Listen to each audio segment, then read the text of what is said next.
belum siap memikul tanggung jawab besar dalam pelayanan. Tugas mereka adalah dipelihara kerohaniannya, dijaga agar tetap setia, dan menunggu sampai cukup umur untuk benar-benar dilibatkan. Namun perkembangan zaman memaksa gereja untuk meninjau ulang paradigma ini. Pada Voice of Pentecost kali ini, kita akan membahas mengenai generasi muda sebagai mitra penyelesai amanat agung. Kita menyaksikan bagaimana generasi muda hari-hari ini mampu bersuara dan memengaruhi ruang publik, baik di gereja maupun di luar gereja. Contohnya, dalam beberapa tahun terakhir, muncul banyak akun media sosial yang dikelola anak-anak muda, membagikan renungan, kesaksian, bahkan pembahasan teologis yang mendalam. Persekutuan doa daring dan komunitas rohani digital juga bertumbuh. Banyak diantaranya digagas oleh generasi muda.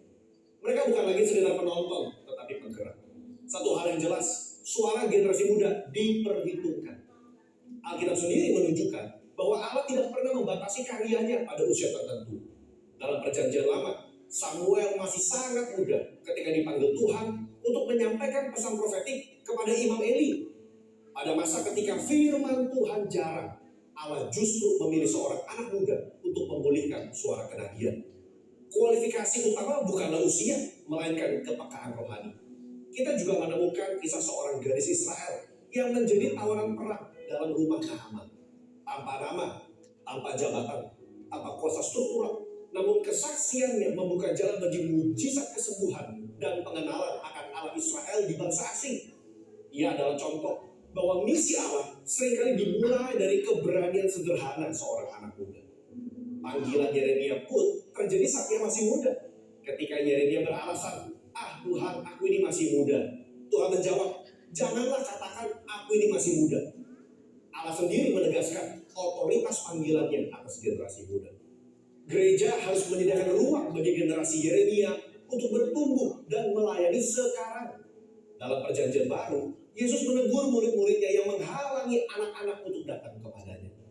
Ia berkata bahwa orang-orang seperti itulah yang mempunyai kerajaan Allah. Ini bukan sekedar ajaran moral, tetapi deklarasi teologis bahwa anak-anak adalah bagian penuh dari komunitas kerajaan. Bahkan dalam Matius 18 ayat yang kelima, menerima seorang anak dalam nama Yesus berarti menerima dia sendiri. Ini menjadi dasar kuat bagi gereja untuk memberdayakan generasi muda dalam pelayanan. Nubuatan dalam Yoel pasal 2:28 yang begitu akrab dalam tradisi Pentekostal menegaskan pencurahan roh atas semua manusia, terutama anak-anak dan teruna. 2 dari 3 kelompok yang disebut secara eksplisit adalah generasi muda. Pertanyaannya, apakah kita masih menunggu penggenapan itu di masa depan, atau justru sekarang sedang menyaksikannya hari ini? Jika gereja sungguh rindu menuntaskan amanat agung, maka perubahan paradigma mutlak diperlukan. Yang pertama, ubah paradigma dari konsumen menjadi kontributor. Anak muda bukan sekedar penerima program gereja. Mereka adalah rekan kerja dalam misi Allah. Sebagaimana pernah dikatakan, if you babysit the youth, you will get babies. If you lead the youth, you will have leaders. Generasi yang hanya dihibur akan tetap menjadi penonton. Namun generasi yang dipimpin dan dipercayai akan menjadi pemimpin. Kedua, berikan mereka kesempatan melayani sekarang. Jangan menunggu momen yang dianggap sempurna. Libatkan mereka dalam pelayanan nyata dengan pendampingan lintas generasi. Ya, mereka akan melakukan kesalahan, tetapi justru disitulah proses pembentukan terjadi. Gereja yang memberi ruang belajar akan melahirkan pekerjaan misi lebih cepat dan lebih siap. Yang ketiga, bangun pendidikan misional sejak dini. Sekolah minggu, remaja, dan youth ministry perlu menanamkan pemahaman bahwa setiap anak dapat dipakai Allah dalam menyelesaikan amanat agung. Ini harus dipraktekkan dan bukan hanya sebatas teori. Anak-anak belajar bersaksi, berdoa bagi teman, terlibat dalam aksi kasih, bahkan memanfaatkan media digital untuk menjangkau jiwa.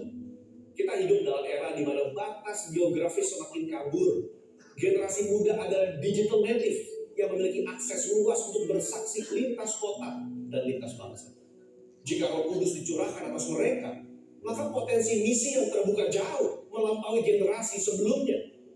Dalam semangat Pentekostal, gereja dipanggil untuk bergerak lintas generasi.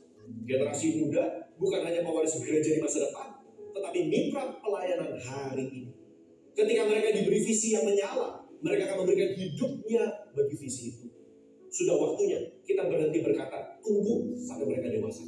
Justru melalui mereka amanat agung dipercepat penyelesaian. Saudara, untuk penjelasan lebih lengkapnya dari tim LG kami, silakan buka link yang ada di atas atau scan QR code yang tersedia. Tuhan Yesus memberkati.